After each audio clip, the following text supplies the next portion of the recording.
Warm up.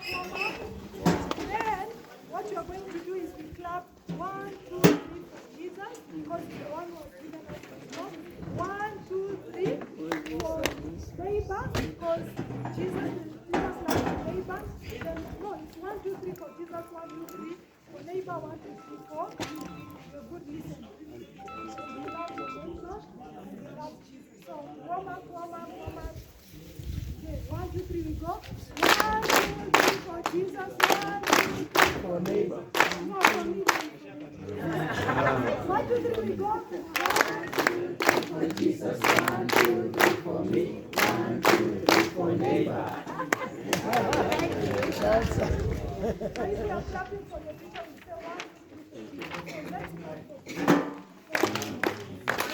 Warm up, Wanda. Warm up. Okay, 1, 2, 3, we go. 1, 2, 3 for Jesus. 1, 2, 3 for me. 1, 2, 3 for me. Oh, yeah.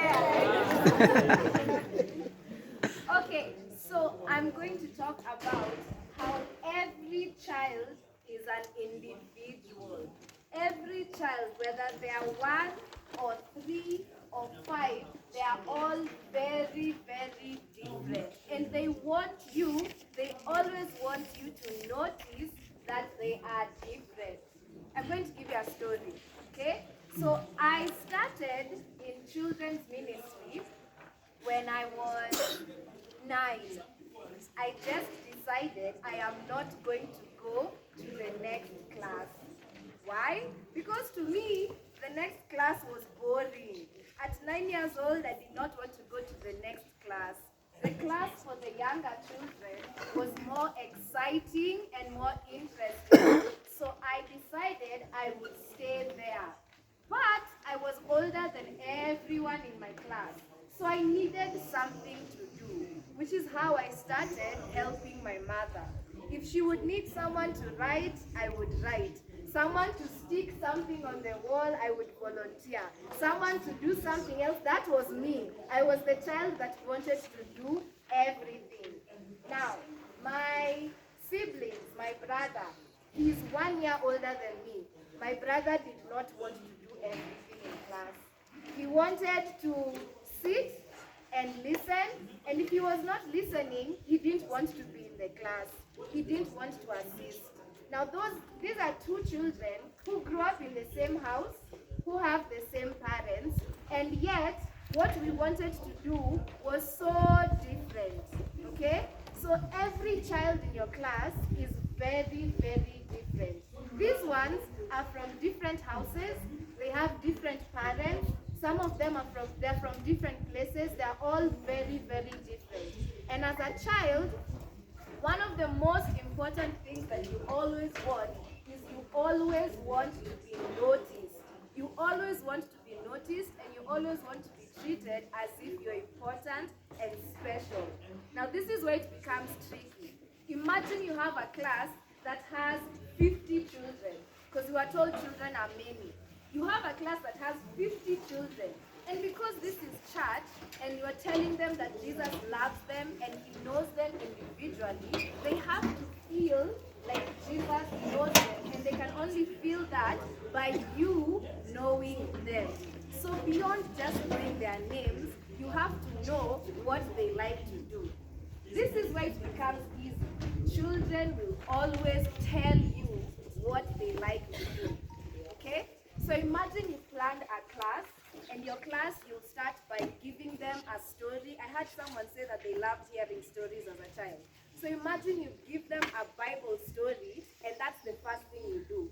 And you have those children who want to be part of the story. And you as the teacher, they'll show you. Most of the time, these are your noisemakers. These are the ones that will not stop talking, the difficult children, wale watukutu. Those are the ones that want to be part of the story. And the best way to do that is to just involve them. Now you have to notice that at times, when a child is making noise in your class, what is the first thing you want to do? You want to tell them, wait, nyamaza usikize. Shh, be quiet, we're doing all of this.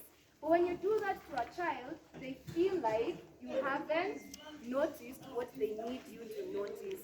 most of the time, it's easier to involve them rather than to shut them down. As a general rule, I tell myself, try as much as possible not to tell the child no. Right? If they do something wrong in class, find a way to correct them without saying no. As children hear the word no so many times. Most of the time it's the first word they learn how to say. After they say mom and dad, I'm a mom, ni no, apana, usifanye. So when you're trying to stop a child from doing something wrong in class, try and avoid the word no. Jiambie tu, sitaambia huyu mtoto hapana. Hata kama amesumbua, hata kama amefanya nini, you will take them. It's better to involve them rather than to leave them out. Because if you leave them out and you're talking to them about how Jesus loves them and knows them, they won't feel like Jesus loves them and knows them. They will feel left out. Okay? So every child is an individual, and always try and involve them rather than leave them out. So I'll stop there. Those are the two things I needed to say. Thank you.